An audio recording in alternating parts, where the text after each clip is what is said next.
एक बार स्वर्ग के राजा इंद्र, देवताओं के राजा इंद्र अपने ऐरावत हाथी पर बैठे हुए जा रहे थे। बड़े साजोबाज के साथ आगे आगे गंधर्व उनके सामने गाने गा रहे थे, अप्सराएं नाच रही थी, पीछे देवता आ रहे थे। अपने राजा के सम्मान में सभी अपने हिसाब से उनके तारीफ कर रहे थे। उधर से दुर्वासा जी को किसी ने उनको एक माला भेंट की थी। उस माला को और ऋषि दुर्वासा ने वो अपने सिर पे जो रखी हुई थी माला, वो उठाकर उसको हाथी पर बैठे हुए इंद्र को फेंक दी। इंद्र ने वो हाथ में ले ली। हाथ में लेकर के फिर उसने वो क्या करता है, हाथी के मस्तिष्क रख देता है। इतना चौड़ा हाथी का मस्तिष्क, पूरा प्लेटफार्म सा, उस आगे उसके ऊपर रख देता है। वो कोई एक्स्ट्रा चीज, जैसे कोई फल खाया उसके छिलके भी वो वहां रख देता था हाथी के गुद्दी में, और हाथी फिर अपने सूंड से उनको पकड़कर जमीन पर फेंक देता था। ऐसा उसकी क्रिया थी। तो उसने, इंद्र ने अपना वो माला जो उसने फेंकी, उसने वह ले ली, उठा के हाथी के उस गुद्दी पर रख दी, मस्तिष्क पर पीछे, और हाथी ने सूंड से वो पकड़ कर बाहर फेंक दी। दुर्वासा सब देख रहा था। अब दुर्वासा ने कहा कि ए इंद्र, तू राज पा करके अभिमानी हो गया है। तैने मेरे द्वारा दी हुई एक भेंट का निरादर किया है। तेरा नाश हो जाएगा, तू राज से वंचित हो जाएगा, तू निर्धन हो जाएगा। ये श्राप दे दिया। अब उस इंद्र ने हाथ पांव भी जोड़े, जी मेरे से गलती बन गई, मन तो पता नहीं था, मैं तो अब ये फूलों की माला थी, मैंने सोची आपने दे दी, मैंने यहाँ रख दिया, हाथी नहीं उठा के नीचे डाल दी, मेरी क्या गलती है, क्षमा करो। नहीं, हमने जो बोल दिया सो बोल दिया। अब कुछ दिनों के बाद इंद्र का राज भी छिना गया। जंगल में जाकर टाइम पास किया उसने, बाजी का छोड़ के राक्षसों ने उपाक्रमण कर दिया। अब इनको हम संत मान्या करते, सब डरा करते, भाई साधुआ नहीं बोलना चाहिए, ये क्या के शब्द बोल देंगे, ये नाश करने थे ये सारे। और ऋषि दुर्वासा जो श्री कृष्ण जी का गुरु भी था, आध्यात्मिक गुरु। अब एक बार दुर्वासा जी द्वारका की बनी में बैठ गया जाकर। बनी में, बनी होता है एक मिनी फॉरेस्ट, यानी पहले गांव के आसपास चारों तरफ बहुत ज्यादा जंगल होते थे, वृक्ष होते थे। वो होते थे लगभग आधा किलोमीटर की चौड़ाई में, अराउंड द विलेज, पूरे गांव के चारों तरफ। तो उसमें, उस बनी में कई में 1-1 किलोमीटर तक लंबा भी हो जाता था वो बनी। उस बन में जाकर दुर्वासा जी ने डेरा ला लिया। और दुर्वासा जी के विषय में ये सुप्रसिद्ध था कि ये बहुत पहुंचा हुआ महात्मा है, सिद्ध पुरुष है और त्रिकालदर्शी है। लेकिन श्री कृष्ण जी की समर्थता को फाइनल मान के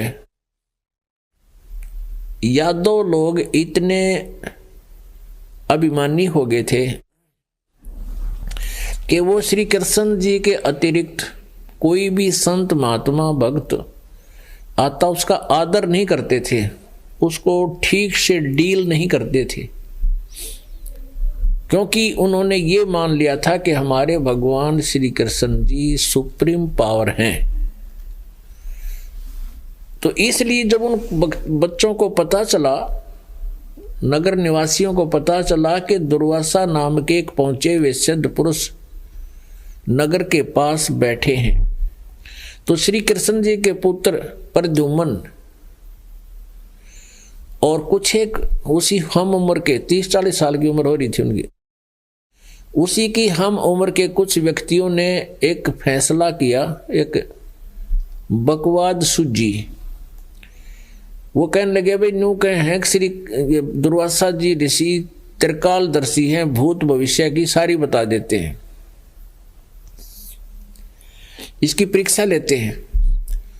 तो उन्होंने क्या किया कि प्रद्युम्न जो श्री कृष्ण जी का पुत्र था, प्रद्युम्न को एक गर्भवती स्त्री का सांग करवा दिया, यानी पेट का ऊपर एक कढ़ाया बांध दिया, छोटा हा कढ़ाई, छोंक छांक लाने की कढ़ाई है ना छोटी छोटी रसोई में लोहे का, वो कड़ा बांध दिया पेट पे और पाछा रस्सी से मजबूत बांध दिया, और उसके ऊपर के गुदड़ सा यानी थोड़ा थोड़ी कोई मोटे कपड़े लपेट के कपड़ा बांध दिया।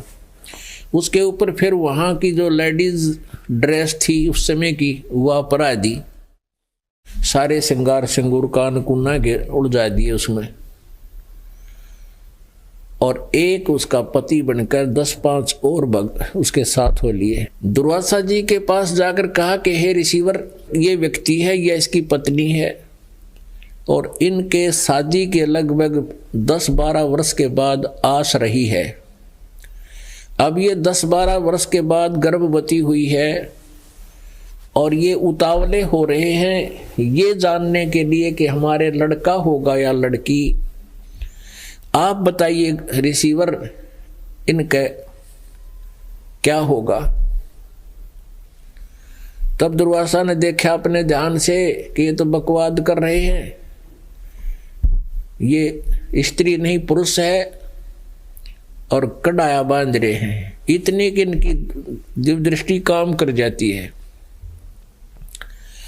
दुर्वासा एकदम क्रोधित हो गया कि ये मजाक करना आए हैं मेरे साथ, श्राप दे दिया कि इससे ये जो गर्भ बना रखा है इससे यादव कुल का नाश होगा, थारा नाश होगा। अब भाई उनने अब मुश्किल माच की बालका ने बाबा जी ने तो गलत बात कह दिया तो मर गए, और निकाला चिमटा और करी लाल आंख, अब वो भाग लिए। अब नगरी में यह बात फैल गई पूरी द्वारका में कि भी दुर्वासा जी के साथ बच्चा ने मजाक कर दिया, और दुर्वासा जी ने श्राप दे दिया, और दुर्वासा का श्राप तो भाई तोप का गोला है। अब ये तो पूरा होगा, नाश हो गया, कति न्यू लिख कह दिया थरक यादव कुल का नाश होगा। चिंतित हुए, फिर उन्होंने देखा कि हमारे गुरु जी भी हैं और हमारे राजा भी हैं, श्री कृष्ण जी के पास चलते हैं। कुछ एक कहने लगे हमारे सिर पे भगवान श्री कृष्ण जी विराजमान हैं, हमने किसका डर है, क्यों चिंता करते हो। चलो फिर भी कहने लगे भी नहीं, श्री कृष्ण जी से इस बात का इस प्रार्थना करते हैं, उनका आदेश लेते हैं। अब श्री कृष्ण जी के पास गए, सभी नगर निवासी चिंतित थे और सारी कहानी बताई। श्री कृष्ण जी ने कहा कि भाई बच्चों को ले जाओ और दुर्वासा जी से माफी मांगो, वही अक्षमा करेगा। बच्चों को ले गए, अगदी बालक से गलती होगी माफ कर दो, आपके बच्चे हैं, गलती से इन्होंने आपके साथ मजाक कर दिया। दुर्वासा बोला नहीं, मैंने जो कह दिया सो कह दिया, अब ये वचन मैं वापस नहीं ले सकता, अपने बच्चा ने समझाया करो। अब वो नगर निवासी फिर वापस आ गए, वह तो पक्का होगा, फाइनल हो गया। पूरे नगर में चूल्हा नहीं चढ़ा, चूल्हा नहीं जलाया किसी ने, अनहार बंद हो गया, किसी ने नहीं खाया कि नाश होगा। तो फिर श्री कृष्ण जी के पास गए, इस पे भगवान आप ही समाधान करो, आप तो सर्वशक्तिमान हो, आप जो चाहे सो कर सकते हो। अब श्री कृष्ण जी ने कहा, देखा कि तो वे गणे चिंतित हो गए। श्री कृष्ण जी ने कहा भी ऐसा देखो, ध्यान मेरी बात सुनो, किस चीज से हमारा नाश होगा? इस कढ़ाई से जो पेट पर बांध रखा था, गर्भ का सांग कर रखा था, और उन कपड़ों से, उन कपड़ों को जलाकर उस राख को सभा करके जमुना में डाल दो, और इस लोहे के कढ़ाई को घिसा घिसा के इसका चूरा बना के प्रभास क्षेत्र में और इस यमुना में डाल दो, नहर में।